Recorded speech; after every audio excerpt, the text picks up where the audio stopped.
Alhamdulillah, asyhadu an la ilaha illallah wa asyhadu anna Muhammadar Rasulullah. Allahumma shalli ala sayyidina wa maulana Muhammadin wa ala alihi wa sahbihi wa sallam. Saudara-saudaraku, Bapak Ibu, para ustaz, tuan guru, para kiai, para ulama, semuanya yang hadir di sini. Alhamdulillah, sudah lama ketemu dengan Abi Al-Dani. Hari ini juga 2 tahun kita lihat, lebih ya, lebih kurang 2 tahun kita. Begitu juga lah dengan yang lain. Allah takdirkan hari ini kita berjumpa.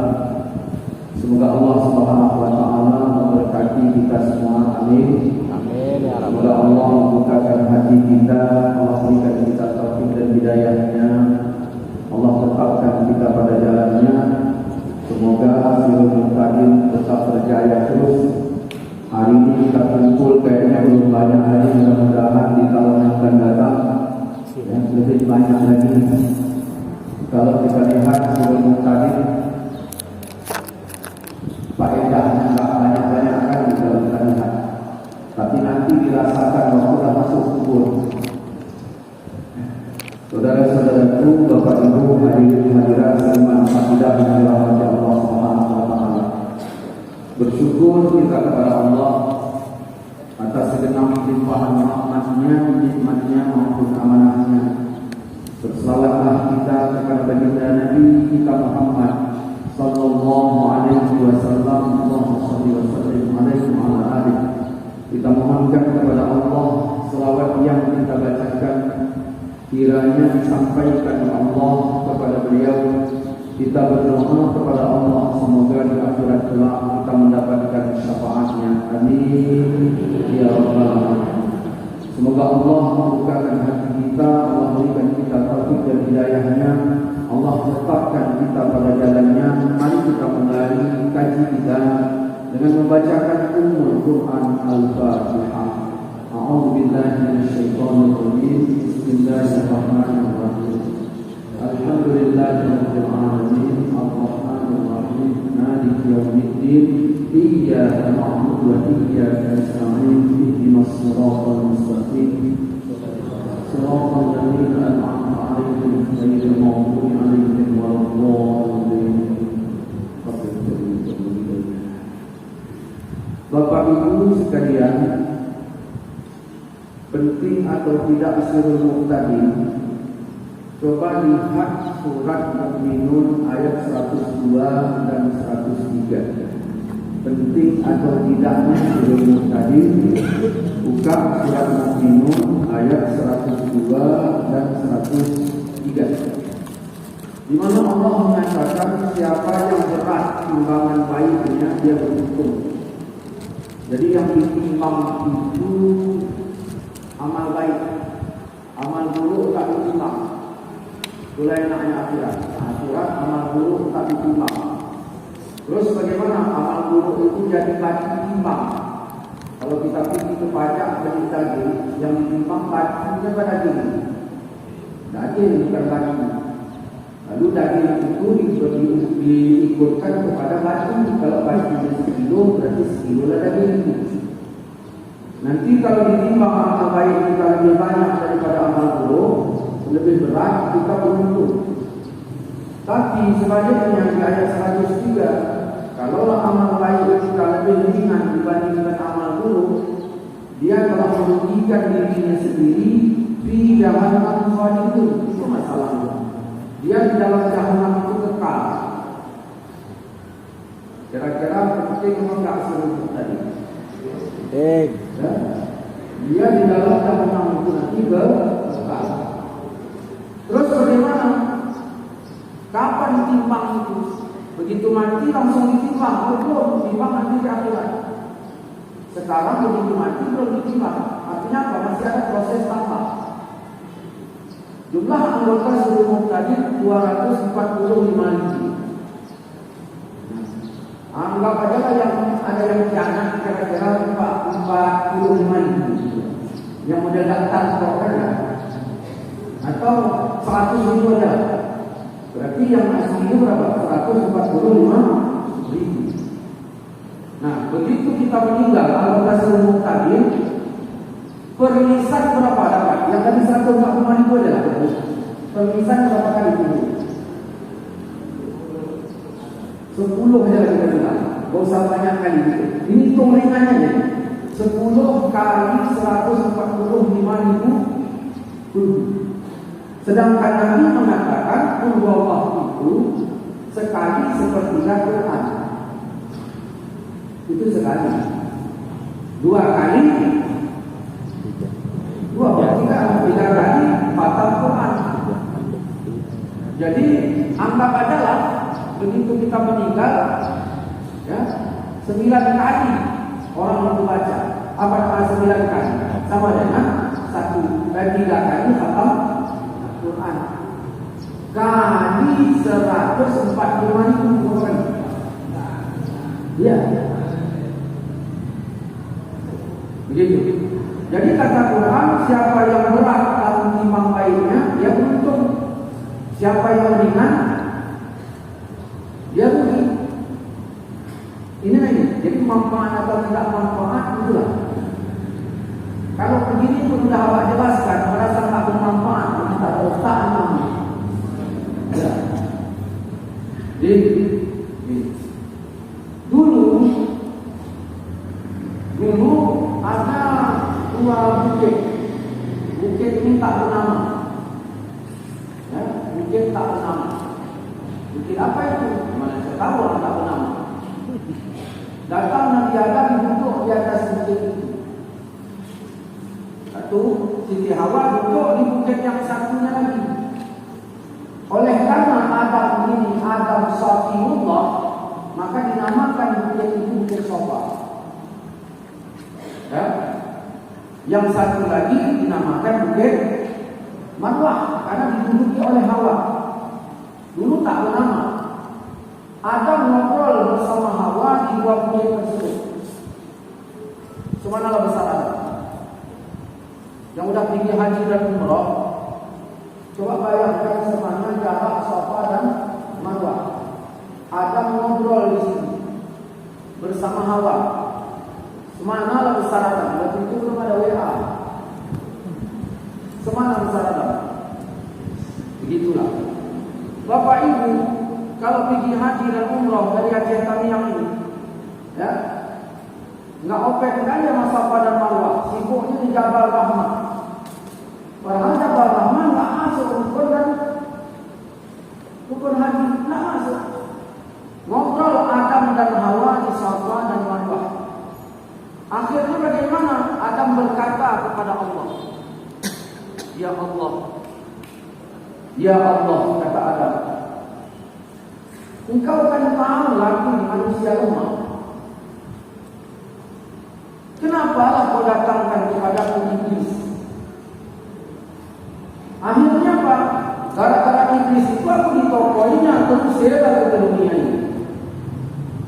Nah sekarang kata Adam, iblis yang mengkoyakan dulu pun kok kita juga bersama ke dunia ini.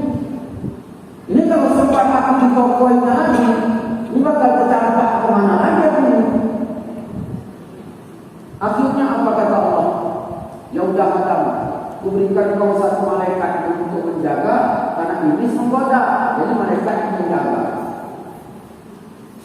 Tapi kata Adam, aku dulu di surga, satu salah, kau usir aku ke dunia, satu salah. Bagaimana mungkin aku bisa masuk ke surga balik? Sedangkan satu ada salah kau usir. Kata Allah, ya udah, aku tambahkan. Apa itu tambahnya? Kalau perbuatan dulu, ya, dilipat satu banding satu. Kalau perbuatan baik, satu lipat menjadi 10. Berarti sudah ada untuk 9. Ya. Kalau kita nolong mangga 10, dosanya berapa? 10 banding 1. Kita sedekahkan 5. Berapa pahala? Kita tolong 10, pahala dosanya 10. Kita sedekahkan 5. Bilang orang 50, berarti untung 5. Ya. Tidak, Nabi mengatakan kalau kau tolong 1, lalu kau makan, dosanya untung 1. Tapi kalau kau sedekahkan, dosamu naik jadi 10. Begitu. Jadi korupsi kemudian anak yatim tidak ada manfaat itu, malah lebih besar dosanya. Ya. Di Nabi Adam berkata, ya Allah, kalau masih begitu nggak cukup, anak cucuku akan nggak balik, nggak akan masuk surga. Akhirnya apa kata Allah? Tambahkan lagi Allah. Ya udah tambah. Apa itu tambahnya? Selama nyawa masih di badan, tobat diterima. Selama nyawa masih di badan, tobat diterima. Tapi kalau sudah tenggorokan, tidak. Dulu ketika hamba berbuat baik, malaikat lalai menyatakan, Allah marah. Malaikat kenapa enggak kau catat cepat? Jangan lari-lari. Maka di doktrin malaikat ini langsung cepat mencatat. Begitu ada hamba melakukan maksiat, langsung dicatat, Allah marah.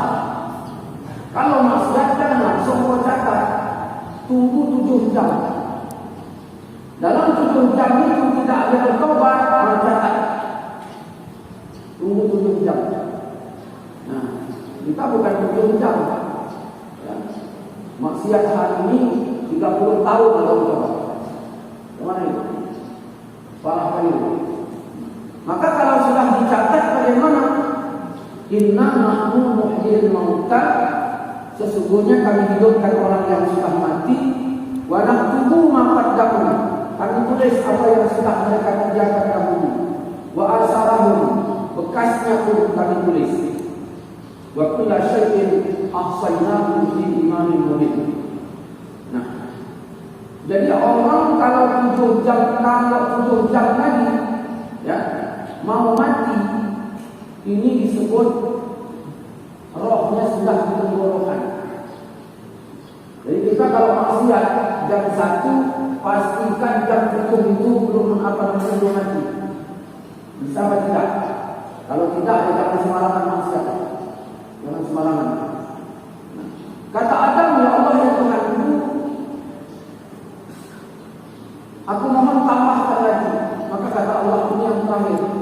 Ini yang terakhir ya. Terakhir ini. Apa itu? Selama kau tak putus asa dari rahmat Allah, harapan ampunan ibadah. Ini yang terakhir yang ada bersama Allah. Selama kau tak putus asa dari rahmat Allah, harapan ampunan ibadah. Saya menganggap Sirul Muqtadim ini rahmat besar ini. Rahmat besar. Maka Bapak Ibu jangan putus asa. Artinya jangan masuk yakin 2 tahun, habis 2 tahun keluar. Nah, 3 bulan keluar mati. Baru sibuk kasih nama SMS yang kedua, nama pelan. Baru tak keluar, mana masuk janji. Ya. Saudara-saudaraku seiman seidah yang dirahmati Allah Subhanahu wa taala. Jadi inilah Adam, ya, di Bukit Safa, Hawa di Bukit Marwah, maka bernamalah bukit itu Safa dan Marwah. Kalau tidak, tak bernama. Belakangan Nabi Allah Ibrahim rindu kali punya anak, pengen punya anak, rindu pengen punya anak. Kenapa? Karena Ibrahim takut udah tua tak punya anak. Maka dia mohon kepada Allah supaya Allah berikan anak. Sehingga Allah Subhanahu wa taala berikan anak Ibrahim itu ayahnya Muhammad, yaitu Ismail, bukan ayahnya Isa, tapi ayahnya Muhammad. Artinya Muhammad itu lahir dalam kehidupan Ibrahim. Kemudian Ismail ini begitu sudah lahir, Allah Subhanahu wa taala perintahkan Ibrahim untuk menjauhkan anaknya dari dirinya, agar betul-betul jauh nantinya dari komunitas Ishak, supaya nggak jadi Yahudi, supaya membuat bangsa baru yaitu jadi bangsa Arab. Untuk apa? Ya, untuk betul-betul dimurnikan nasab Nabi Muhammad SAW ke depannya. Panjang kalau mau dipelajari satu persatu dikisah ini. Terus bagaimana Ibrahim mengantarkan anaknya Ismail dan Ishak persis di atas sumur Zam-Zam sekarang. Kalau dulu belum ada sumur Zam-Zam, belum ada. Diletakkan di situ, dan di situ belum ada tanda-tanda kehidupan. Belum ada pohon, memang pohon tak ada kan? Belum ada rumah, belum ada air. Nah, apa yang diberikan Ibrahim kepada emaknya Ismail yang menyusui Ismail itu, ya,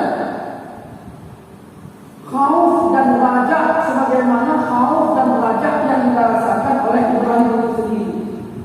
Khauf itu takut, raja itu harap. Karena kalau kita belajar tasawuf, ya, itu ada pelajaran tentang khauf dan raja, takut dan harap. Maka begitu diletakkan ibunya Ismail di tempat itu, Hajar merasa takut. Dia berkata kepada suaminya, "Wahai suamiku, kenapa kau tinggalkan aku di tempat yang tak ada tanda-tanda kehidupan?" Ibrahim pergi saja, tak menjawab. Tanya lagi, Ibrahim langsung pergi terus. Tanya lagi, akhirnya dia bertanya, "Apakah ini perintah Allah?" Di tengah ketakutannya, Ibrahim menjawab, "Ya, ya." Maka disitulah senang Siti Hajar, karena ini ada harapan. Nah, senang Siti Hajar. Cuman walaupun senang, faktanya air tak ada, makanan tak ada. Maka dari khauf dan raja inilah Siti Hajar berusaha. Maka Bapak Ibu, kita hendaknya berusaha berangkat dari khauf dan raja. Berangkatlah emaknya tadi mencari air. Waktu emaknya mencari air, pandangannya cuma dua. Apa itu? Titik Safa dan titik Marwah. Kenapa Siti Hajar tidak memandang ke tempat yang lain? Kenapa harus memandang ke Safa? Karena di Safa ada magnet Adam, dan di Marwah ada magnet Siti Hawa. Maka dicarinya lah. Bentuk usahanya 7 kali. Maka ini yang diwariskan kepada kita. Quran An-Nahl 123 mengatakan ikutilah milah Ibrahim. Ini rangkaian milah Ibrahim. Jadi 7 kali. Jangan kurang dari itu. Ini kadang-kadang kita kurang udah mengaku dah berbuat. Assalamualaikum warahmatullahi. Wah, aku mau bilang sesuatu. Apa? Ini ekonomi buat sulit sekali. Ya udah kata tadi. Duha kau. Apa kata dia? Udah tes. Bukan diamal, tes. Kemana? Udah tes 3 kali. Nggak mempan. Siti Hajar 7 kali. Udah tes 3 kali. Nggak mempan. Datang Pak tadi. Duha. Orang bertanya tanpa raja dan kau. Makanya kita diberikan alasan, dan kita diberikan jawaban itu nggak berguna. Akhirnya apa? Balak dia mewahyu. Wahyu kan bilang buat aja. Begitu lagi. Kenapa? Karena dia bertanya tidak berangkat dari khauf dan raja. Akhirnya bagaimana? Setelah 7 kali Allah katakan kepada Jibril, kau korek sumur Zam-Zam. Di mana koreknya? Di bawah kulit Ismail. Kapan koreknya? Waktu Ismail memuntahkan kakinya, kau korek. Maka karena Jibril yang korek sumur, tanpa sandu air naik. Jibril kalau tangan sumur 500 watt, Pak. Ya, 500 watt. Itu pun akhirnya tahu. Ini Jibril yang korek. Zahirnya tentangan Ismail, zahirnya Jibril yang koreknya. terjawab. Ya, yang tadi belum ada tanda kehidupan, sekarang sudah ada ayat. Ayatnya sumber kehidupan Al-Quran surah ayat 30. Tenang udah, masalah makanan gampang untuk nyusul. Nah, di sebelah bukit jalan Bani Jurhum lalu lalang di jalan tersebut. Makanan banyak, air tak ada. Gimana ini? Cari air, kemana cari? Allah tunjukkan gerombolan burung dari mana-mana arahnya ke titik Zam-Zam itu.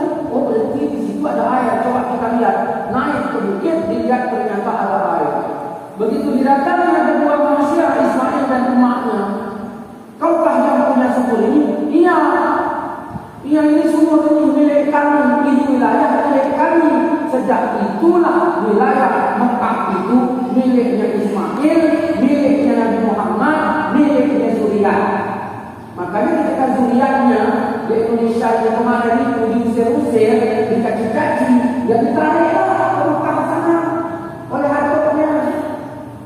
Makanya orang bertanya kepada saya, bagaimana pandangan Ustaz ketika HRS mau datang ke Medan? Ya Allah, Pak, kau gila adalah rasanya.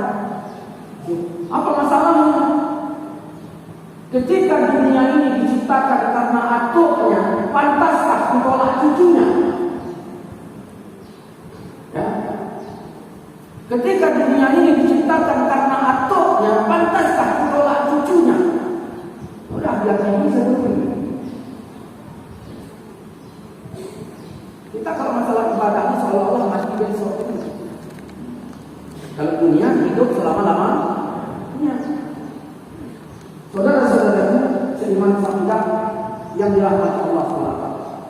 Nah, terus bagaimana? Maka Bani Jurhum ini tadi minta air, terus makanan diberikan kepada Ismail dan emak. Jadi yang pertama kan dijual air itu Ismail, bukan orang Amerika. Kita selalu salut dengan Amerika, hebat Amerika ya. Nah, pencetus aqua, pencetus ini, bukan dia pencetusnya, dia pengikut Ismail, Islam yang hebat. Ya? Akhirnya bagaimana? Nah, hiduplah di situ. Kemudian Bani Jurhum pun bikin rumah, bikin kampung di situ. Nah, begitu sudah besar Ismail, menikahlah Ismail ini, belajar bahasa Arablah Ismail dengan komunitas Bani Jurhum. Bani Jurhumlah guru bahasa Arab Ismail sehingga menjadi nah, besar Ismail raja, menikahlah dengan perempuan Bani Jurhum. Begitu sudah menikah, Ibrahim Ismail ini kerjanya berburu kepada Arafah di tempat rumah atuk tentu Nabi Allah Adam. Nabi Adam kan besar itu. Untuk apa Allah menciptakan Adam besar? Supaya bikin rumah besar. Maka itu yang kepada Arafah, supaya anak cucunya berangkat ke sana untuk kepada Arafah muat. Coba kalau Nabi Adam kecil kita, semana lah rumah kita. Itu lagi. Maka disitulah Ismail berburu. Datang Ibrahim. Begitu datang Ibrahim, menjumpai istrinya. Assalamualaikum, Waalaikumsalam. Mana suamimu?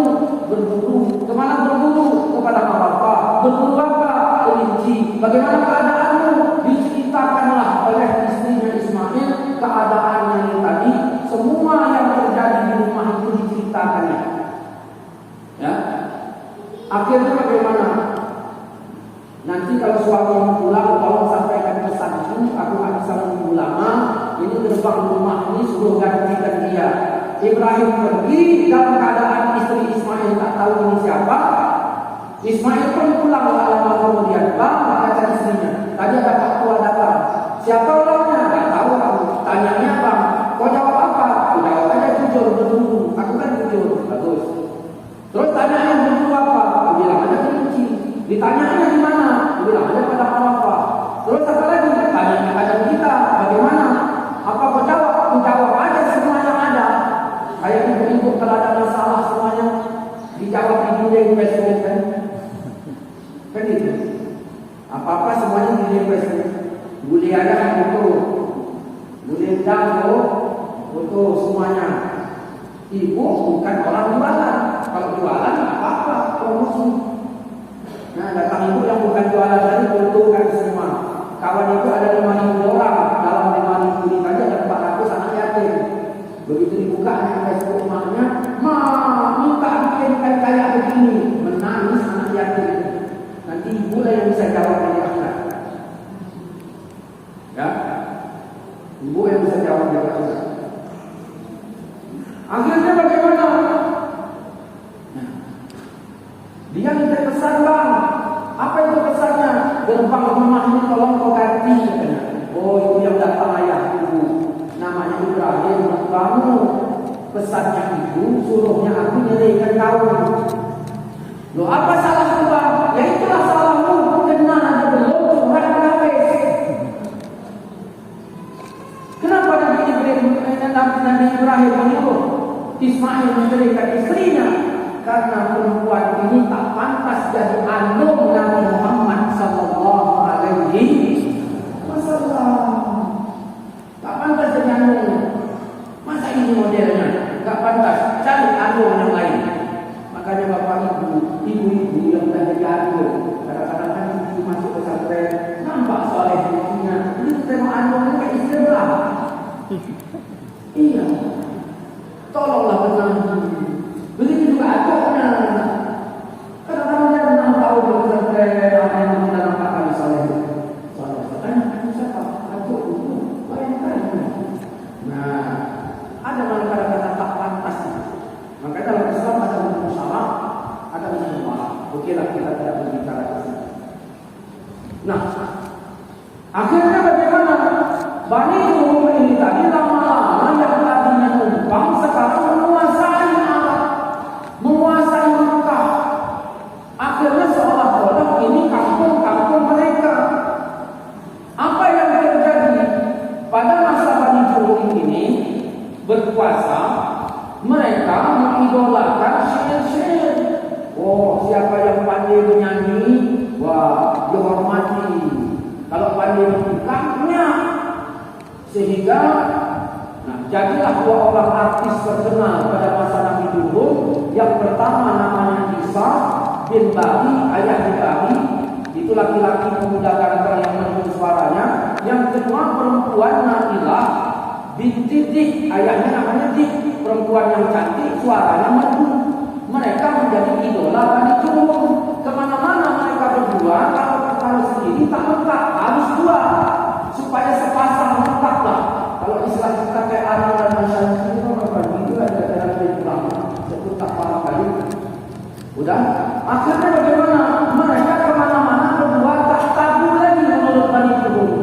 Maka itulah kesempatan mereka dekat. Akhirnya mereka berdua berzina di dalam Ka'bah. Allah marah. Bagaimana Allah marah? Tanpa hitungan detik langsung ditutup menjadi patung batu. Maka jadilah batu Isa dan batu Nailah. Jadilah ini patung batu. Oleh karena mereka mengidolakan bulan ini, patung ini pun dianggap patung keramat. Maka diletakkan patungnya di bukit antara Bukit Safa dan Marwah. Begitu musim haji, semenjak patung ini ada, berubah caranya. Dulu mereka panggil Allah, sekarang panggil Isa. Wahai Isa, berkatilah kami, berangkat. Wahai Nailah, berkatilah kami. Balik lagi, tujuh kali sama, kalinya sama. Musimnya sama, kalinya sama, keadaannya sama, doanya yang beda. Wahai Isa, berkatilah kami. Wahai Nailah, berkatilah kami. Rasulullah ceritakan keadaan kemusyrikan yang terjadi di Safa dan Marwah. Ya, di antara Safa dan Marwah. Waktu Nabi akan duduk bukit bernama namanya Safa. Begitu Ismail bersama emaknya ada di situ, maka naik derajatnya menjadi syiar Allah. Belakangan menjadi syiar musyrik. Dilakukan oleh Bani Juhum. Nabi ceritakan kepada sahabat bahwa di tempat itu pernah terjadi musyrik, sehingga sahabat musim haji tak mau sa'i. Ngapain akan sa'i di situ? Bukan tempat baik lagi, sudah menjadi tempat menyembah berhala, menjadi tempat musyrik. Kata Nabi, sa'i kalian di sana. Sahabat bulan turun surah Al-Baqarah ayat Inna Safa wal Marwata min sya'airillah. Sesungguhnya bukit Safa dan Marwah bagian dari syiar Allah. Maka tidak ada dosa bagi kalian sa'i di sana. Loh, kenapa enggak dosa? Tidaklah. Loh, kenapa tidak? Karena engkau sa'i memanggil Allah, mereka sa'i memanggil patung. Ini pelajaran agama yang ditinggalkan untuk kita. Kalinya sama 7 kali, keadaannya sama lari-lari, musimnya sama musim haji. Mereka manggil patung, kau manggil Allah. Kata Allah enggak dosa. Makanya orang bertanya kepada saya, Ustaz, bagaimana si ujung? Sama enggak dengan itu? Ya enggak sama dapat pelajaran dari sini. Tapi kan mereka tujuh ini tujuh. Ya sa'i tujuh, kan dihukum sa'inya tujuh, umat juga sa'inya tujuh. Jalannya sama, musimnya sama, keadaannya sama, tempatnya sama. Karena panggilannya satu kepada patung, satu kepada Allah. Kata Allah enggak dosa. Nujuh hari Hindu dengan nujuh hari kita, caranya tak sama, tempatnya tak sama, musimnya tak sama, keadaannya tak sama, doanya tak sama. Kata Wahabi masih sama, kan tak bertanya. Makanya saya tidak suka dengan ajaran Wahabi. Kenapa? Ketika dia memahami Islam banyak tak bertanya. Ya. Saudara-saudaraku seiman seidah yang dirahmati Allah SWT, datang kita ikut-ikut.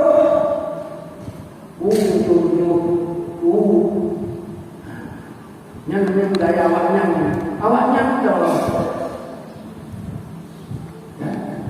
Main tunjuk, ya budaya orang dia bahasa dulu, bahasa tuanya kalau anak tahu kayak, ya. Jadi ini pelajaran dari Allah Subhanahu Wa Taala. Kalau sama tidak beda, kalau ada beda berarti tak sama.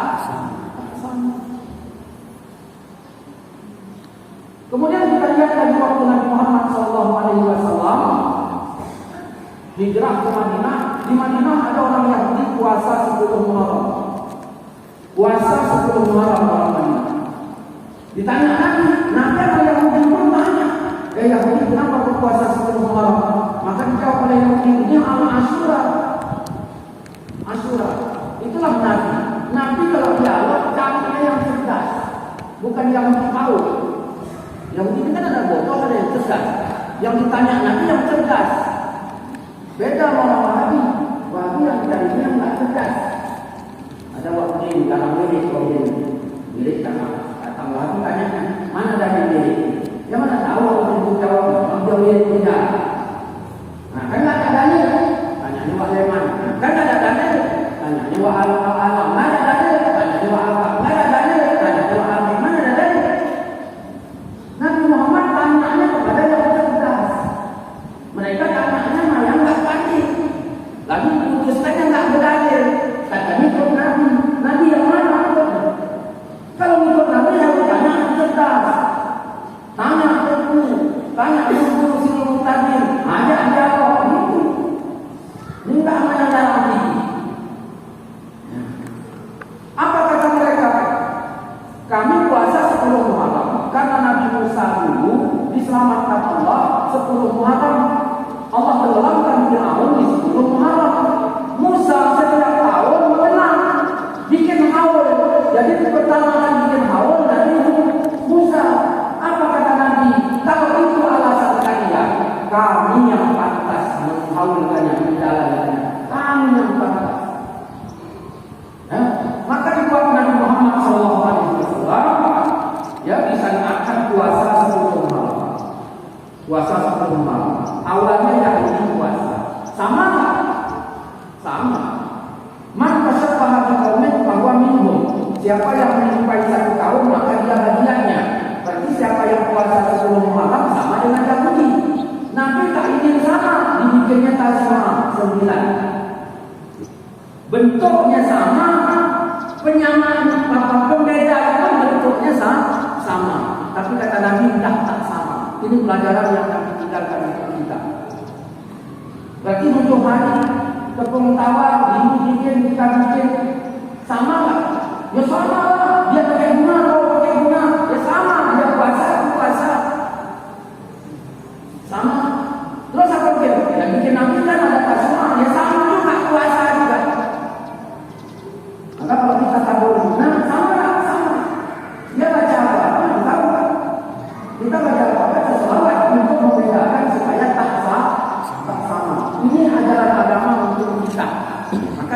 yang sama bikin beda, kalau udah beda jangan katakan Sama. sama. Nah, gitu. Dah, selesai sampai di situ.